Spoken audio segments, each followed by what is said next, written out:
Madam, আপনি এত বরফের মধ্যে আপনি কি বেড়াতে এসছেন? হ্যাঁ, বেড়াতে এসেছি।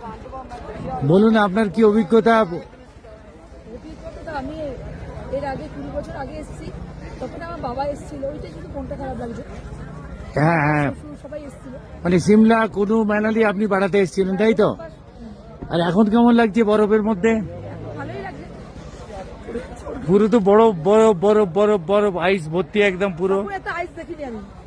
তাহলে কি আইসটা বেড়ে গেছে? হ্যাঁ, বেড়ে গেছে। আপনার কোনো মেসেজ আছে? আর সবাই আসুক, এনজয় করুক, চলে যাক, বেশিক্ষণ থাকলে বিপদ। বিশেষত ডায়াবেটিস পেশেন্টের জন্য কিছু মেসেজ আছে? মানে ডায়াবেটিস পেশেন্ট বেশিক্ষণ থাকতে পারবে না, ইনসুলিনের প্রবলেম হয়ে যাবে। অবশ্যই তাকে সাবধানতা, গ্লাভস এইসব পরে এসছে। আপনি কি গ্লাভস পরে এসছেন? না, আমি আনতে আপনার তাহলে এত ঠান্ডা বলছেন, বরফ বলছেন, তাহলে আপনার মাথায় কেন টুপি দেখছি না? টুপি ভুলে গেছি। আসলে আপনি শুট করছেন, সেই জন্য টুপি নেই আপনার কাছে, তাই তো? ঠিক বললাম তো?